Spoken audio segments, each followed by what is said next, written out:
প্রিয় বন্ধুগণ, আত্মিক বাক্য চ্যানেলের পক্ষ থেকে আরেকটি বার আপনাদের প্রত্যেক স্বাগতম জানাই। প্রিয়রা, আমরা প্রত্যেকে চাই যেন ঈশ্বরের উপস্থিতি আমাদের জীবনে থাকে এবং ঈশ্বরের হস্ত যেন আমাদের মধ্যে থাকে এবং ঈশ্বরের উপস্থিতি যদি আমাদের জীবনে থাকে আর তাহলে ঈশ্বর আমাদেরকে আশীর্বাদ করেন। আর তার জন্য, তার আজ্ঞা পালনের জন্য, আমরা তার কণ্ঠকে শোনার জন্য, তার সেই স্বরকে শোনার জন্য আমরা প্রস্তুত হয়ে থাকি। প্রিয় বন্ধুগণ, আজকে আমরা শুনব এক অলৌকিক ঘটনার কথা, যে একটি জ্বলন্ত ঝোপ যাহা জ্বলিতেছে তথাপি ভস্ম হইতেছে না, এবং সেই ঝোপে ভেসে আসে সেই ঈশ্বরের স্বর, যা আজ এই বর্তমান সময়ে সেই স্বরকে প্রত্যেকে শোনার জন্য প্রস্তুত থাকে। হ্যাঁ, আজ আমরা সেই যাত্রা পুস্তকে সেই ৩য় অধ্যায় থেকে মোশির কাছে ঈশ্বরের প্রকাশ কিভাবে হয়েছিল সেই বিষয়ে আমরা আলোচনা করব। সেই জ্বলন্ত ঝোপে ঈশ্বরের কণ্ঠ এবং মোশির আহ্বান সম্বন্ধে আজকে আমরা আলোচনা করব। তো আসুন আমরা সেই ভিডিওটিকে শুরু করি। আপনারা যারা ভিডিওটি নতুন রয়েছে তারা দয়া করে সাবস্ক্রাইব করতে ভুলবেন না। আসুন আমরা এখন ভিডিওতে যাই এবং সেই বিষয়কে আমরা মোশির আহ্বান, ঈশ্বরের কাছ থেকে মোশি কিভাবে আহ্বানকে পেয়েছিল, ঈশ্বরের কণ্ঠকে কিভাবে পেয়েছিল, আর সেই বিষয়ে আমরা আজকে আলোচনা করব। আর প্রথম যে বিষয় আমাদের কাছে হবে সেটা হচ্ছে ঈশ্বরের উপস্থিতি অসাধারণ ও অলৌকিক। ঈশ্বর যখন আমাদেরকে দর্শন দেন তখন অলৌকিকভাবে আমাদেরকে সেই দর্শন দিয়ে থাকেন। যদি শাস্ত্র পাঠে দেখি আমরা যাত্রা পুস্তক ৩ অধ্যায় ২ পদে, আর ঝোপের মধ্য হইতে অগ্নিশিখাতে সদাপ্রভু দূত তাহাকে দর্শন দিলেন। তখন তিনি দৃষ্টিপাত করিলেন, আর দেখো ঝোপ অগ্নিতে জ্বলিতেছে, তথাপি ঝোপ বিনষ্ট হইতেছে না।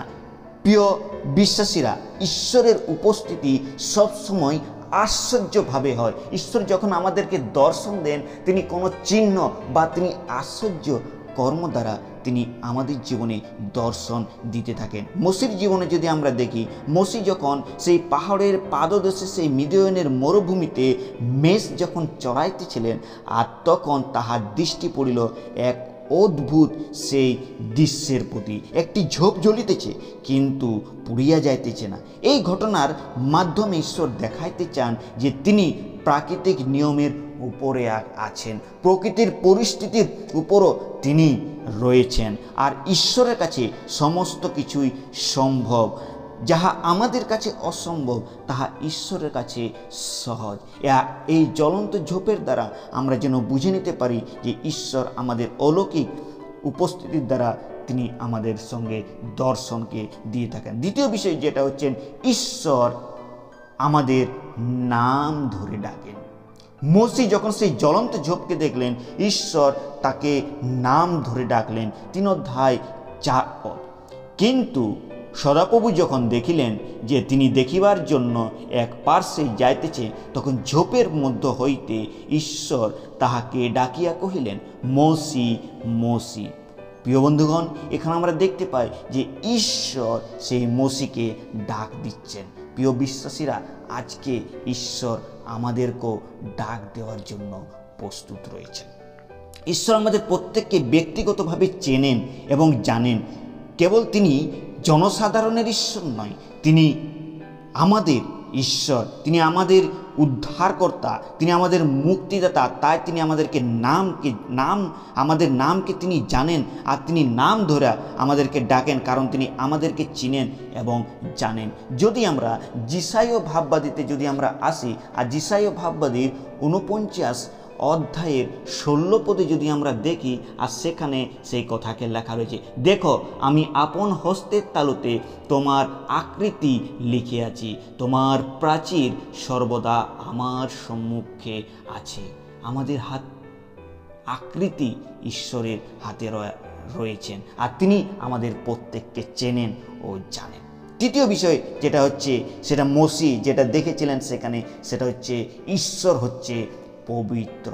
আমাদের ঈশ্বরের পবিত্রতা দেখতে পাই যাত্রা পুস্তক ৩ অধ্যায় ৫ পদে।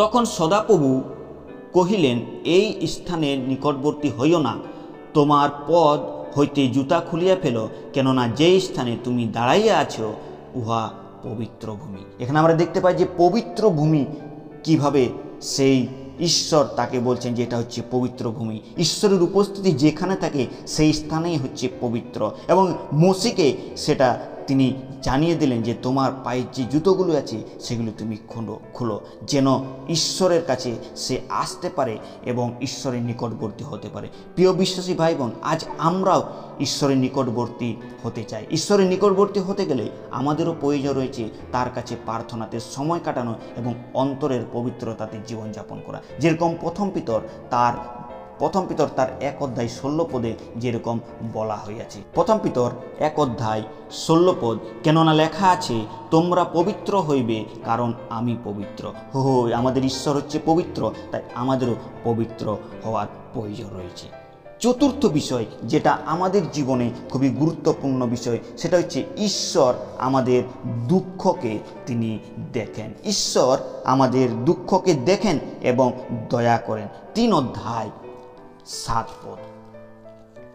পরে সদাপ্রভু কহিলেন, সত্যি আমি মিশরস্থ আপন প্রজাদের কষ্ট দেখিয়াছি এবং কার্যসদের সমক্ষে তাহাদের ক্রন্দনও শুনিয়াছি, ফলত আমি তাহাদের দুঃখ জানি। এখানে তিনি আমাদের অন্তঃকরণের দুঃখ, ব্যথা, বেদনাকে তিনি জানেন, আর তাই তিনি এখানে বলছে। এই পদে ঈশ্বরের হৃদয়কে আমরা দেখতে পাই, এক দয়ার হৃদয়কে তিনি দেখেন এবং শুনেন এবং অনুভব করেন, এবং তিনি আমাদের দুঃখ আর্তনাদ উপেক্ষা করেন না। তিনি আমাদের দুঃখের মুক্তির পথ তিনি আমাদের বার করে দেন, তার জন্য তিনি আমাদের দুঃখেও স্মরণ করেন। পঞ্চম বিষয় যেটা হচ্ছে, ঈশ্বর তিনি আমাদের আহ্বান করেন, তিনি আমাদেরকে ডাকেন। যদি আমরা দেখতে পাই 3 অধ্যায় 10 পদে, অতএব এখন আইসো, আমি তোমাকে ফরনের নিকটে প্রেরণ করি, তুমি মিশর হইতে আমার প্রজা ইসরায়েল সন্তানদিগকে বাহির করিও। এখানে আমরা দেখতে পাই যে মোশিকে কহিলেন, আমি কে? মোশি যখন ঈশ্বরের কাছে বললেন যে আমি কে, কিন্তু ঈশ্বর তাকে কহিলেন যে আমি তোমাদের সঙ্গে থাকিব, আমি তোমার সঙ্গে থাকিব এবং তোমার ঈশ্বর হব। তুমি সেখানে যাও, তুমি আমাকে ভরসা করে যাও, আর আজ আমি সেই তোমার জীবনকে বদলে দিতে চলেছি। আর 6 নম্বর যেটা বিষয় হচ্ছে খুবই গুরুত্বপূর্ণ, ঈশ্বরের নামকে আমরা এখানে দেখতে পাই। ঈশ্বরের নাম নিয়ে আমরা যেখানে যাব আর সেখানে ঈশ্বর আমাদেরকে আশীর্বাদ করবেন। আর 6 নম্বর বিষয় যে আমি আছি, ঈশ্বরের নামকে আমরা দেখতে পাই 3 অধ্যায় 14 পদে। ঈশ্বর মোশিকে কহিলেন, আমি যে আছি সেই আছি। আরও কহিলেন, ইসরায়েল সন্তানগণকে এরূপ বলিও, আছি তোমাদের নিকটবর্তী, আমাকে প্রেরণ করিয়াছেন। এখানে মোশিকে তিনি বলছেন এটি ঈশ্বরের পরিচয়, তিনি চিরন্তর, তিনি অপরিবর্তনশীল ঈশ্বর, তিনি সর্বশক্তিমান ঈশ্বর, তিনি কেবল অতীত, বর্তমান এবং ভবিষ্যৎ নয়, তিনি সদা সর্বদা অনন্তকালের জন্য আমাদের কাছে রয়েছেন। তাই প্রিয় বন্ধুগণ, মোশির মতো আমরা যদি সেই আহ্বানে সাড়া দিই এবং সেই আহ্বানের ডাকে যদি আমরা ঈশ্বরের আজ্ঞা অনুযায়ী জীবনযাপন করি, আর যদি সেই আমাদের অন্তরের আগুনকে আমরা যদি জেলে রাখি কিন্তু যেন পুড়িয়া না যায়, তবে ঈশ্বর আমাদের মাধ্যমে এক মহৎ কাজ করতে চলেছেন। যেরকম মোশির দ্বারা মহৎ কার্যকে করেছিলেন, সেরূপ আজকে আপনার জীবনও মহৎ কার্যকে করতে চাই। শুধু আপনাকে করতে হবে আপনার হৃদয়ের দরজাকে খুলে দিতে হবে। আজ ঈশ্বর আপনাকে ডাকছেন, আপনি কি প্রস্তুত রয়েছেন জুতা খোলার জন্য, সেই পবিত্র ভূমিতে প্রবেশ করার জন্য? যদি পবিত্র ভূমিতে প্রবেশ করার জন্য আপনি প্রস্তুত রয়েছেন, তাহলে আসুন সেই জুতাকে খুলুন আর পবিত্রভাবে জীবনযাপন করুন। প্রিয় বন্ধুগণ, এই ভিডিও দ্বারা আমি আশা করছি ঈশ্বর আপনাদের প্রত্যেককে আশীর্বাদ করবেন এবং ঈশ্বরের অনুগ্রহ আরও বৃদ্ধি করবেন। তার ঈশ্বরের এই ছোট্ট চিন্তাধারা দ্বারা ঈশ্বরের নাম মহিমান্বিত হোক। আপনাদের প্রত্যেককে আরেকটি বার জয় যিশু।